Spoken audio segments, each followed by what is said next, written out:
Remember this piece of propaganda from Audi shown during the Super Bowl, pushing the wage gap nonsense and that somehow girls are an oppressed class, whilst simultaneously doing better than boys at school and making up almost 60% of university undergraduates. And then remember what happened when people called them out on their bullshit.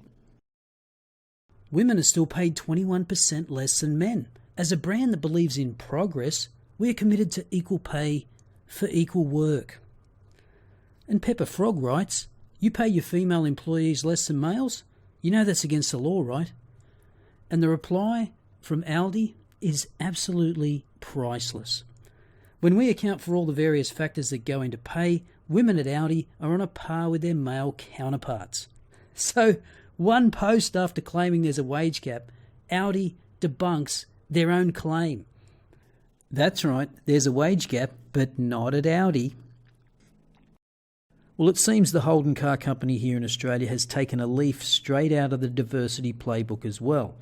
For those of you not from Australia, Holden was acquired by General Motors back in 1931 and was then known as General Motors Holden. During the 90s, they were number one in market share, accounting for more than a quarter of all new car sales. But by 2006, their market share had fallen to 15%.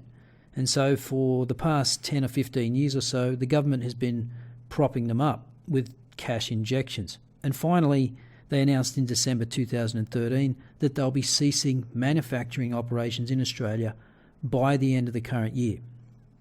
Now, that doesn't mean they're going away. They'll be importing cars because they can't make a profit making them. But apparently what they are good at is virtue signalling, and come up with this. Just for a moment, imagine an engineer, a mechanic, an accountant, or a car salesperson. What do you see? A man? Too many of us still do. It's time we changed our perspective so we can change our reality. Now imagine a workplace where both men and women can work flexibly, where pay isn't determined by gender, and where every lifestyle is welcomed and supported. Because every opportunity should be equal. Let's go there. So that ad is only 40 seconds long, but it demonstrates a lot of problems with the diversity narrative. Let's take the first part. It asks you to imagine people in various occupations, and then asks, what do you see? A man? Too many of us still do. It's time we changed our perspective so we can change our reality. So it's time you stopped having thoughts based on accurate representations of reality and conform to the diversity agenda. Now, the reason most people picture a male when thinking of a mechanic is because the vast majority of mechanics are male. Now, they want you to think that this is a problem. It's gender stereotyping, and stereotyping has become somewhat of a dirty word. But as Paul Bloom, author of Against Empathy, notes in his TED Talk, stereotyping isn't actually a bad thing. And as humans, we're actually quite good at it. When we think about prejudice and bias, we tend to think about stupid and evil people doing stupid and evil things. And this idea is nicely summarized by the British critic William Hazlitt, who wrote, "Prejudice is a child of ignorance." I want to try to convince you here that this is mistaken. I want to try to convince you that prejudice and bias are natural, they're often rational, and they're often even moral. And I think that once we understand this, we're in a better position to make sense of them when they go wrong, when they have horrible consequences, and we're in a better position to know what to do when this happens. So, start with stereotypes. You look at me, you know my name, you know certain facts about me, and you can make certain judgments. You could make guesses about my ethnicity, my political affiliation, my religious beliefs. And the thing is, these judgments tend to be accurate. We're very good at this sort of thing. And we're very good at this sort of thing because our ability to stereotype people is not some sort of arbitrary quirk of the mind, but rather it's a specific instance of a more general process, which is that we have experience with things and people in the world that fall into categories, and we could use our experience to make generalizations about novel instances of these categories. So everybody here has a lot of experience with chairs and apples and dogs. And based on this, you could see these unfamiliar examples, and you could guess you could sit on a chair, you could eat the apple, the dog will bark. Now, we might be wrong. The chair could collapse if you sit on it, the apple might be poisoned, the dog might not bark, and in fact, this is my dog Tessie, who doesn't bark. But for the most part, we're good at this. For the most part, we make good guesses, both in the social domain and the non-social domain. And if we weren't able to do so, if we weren't able to make guesses about new instances that we encounter, we wouldn't survive. And in fact, Hazlitt, later on in his wonderful essay, concedes this. He writes, "Without the aid of prejudice or custom, I shall not be able to find my way across the room, nor know how to conduct myself in any circumstances, nor what to feel in any relation of life." So stereotypes are actually useful for navigating the world, and life would be much more difficult if we didn't use them. You see, I can play this game too. Imagine a kindergarten teacher. What do you see? A woman? Too many of us still do. It's time to change our perspective so we can change our reality. Now, of course, you imagine a woman when you think about kindergarten teachers because the vast majority of kindergarten teachers are women. And that doesn't mean that we don't think men can't be kindergarten teachers or that women can't be mechanics. We know they exist, but we also know that they represent a tiny minority. So do these stereotypes bias hiring decisions? Do they discourage women from becoming mechanics and men from becoming kindergarten teachers? Or does it simply come down to choice?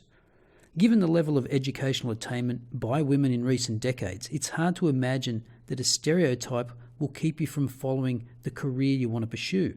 If you let a stereotype dissuade you from entering a certain field of employment, then I doubt your level of commitment to that occupation. The problem is that diversity activists hold up any statistical disparity as proof of some type of discrimination or bias.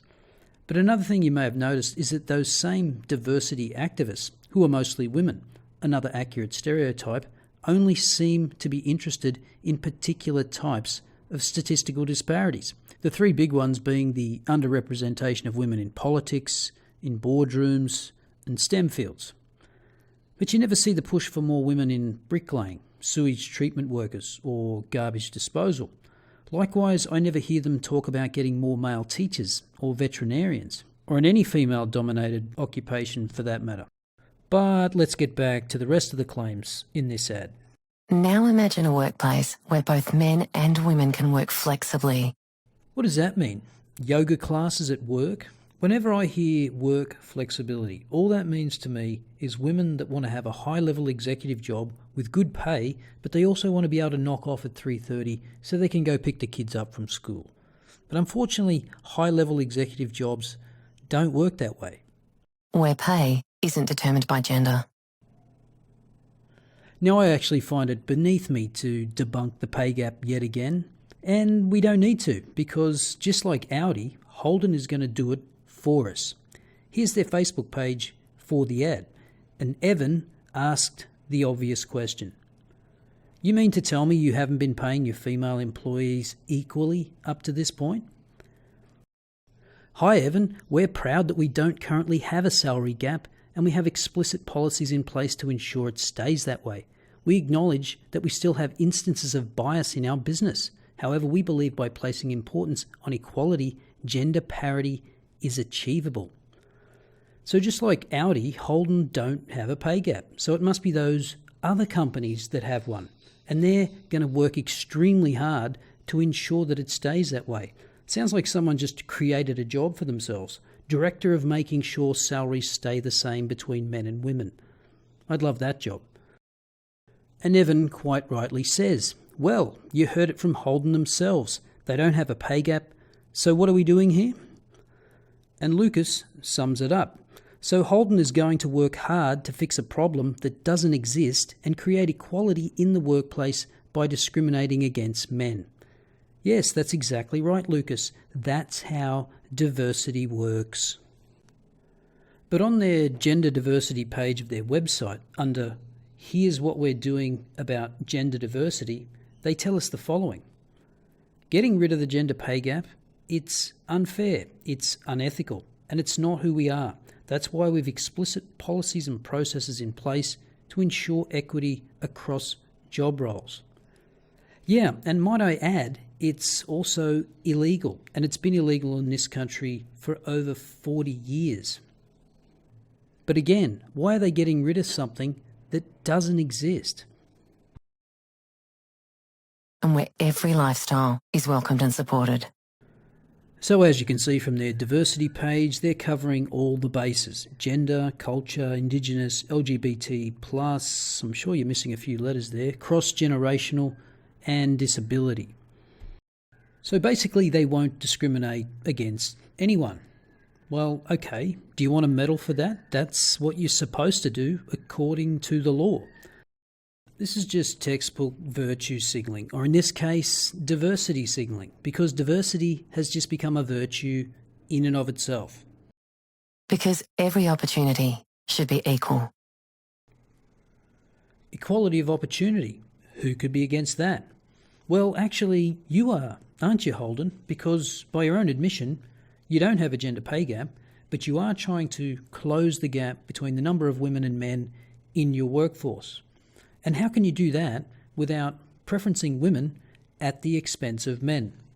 That's not equality of opportunity. That's aiming for equality of outcome. But that's not surprising, because that's what diversity activists are all about at the end of the day. It's social engineering under the guise of equality. So I'd like to propose a more accurate slogan to describe Holden's diversity policy. How about tackling gender equality where there is none, and creating inequality where there doesn't need to be any? Anyway, let me know what your thoughts are about Holden's diversity policy in the comments below. And while you're at it, don't forget to like this video, subscribe if you haven't already, or consider supporting the channel on Patreon. See you next time.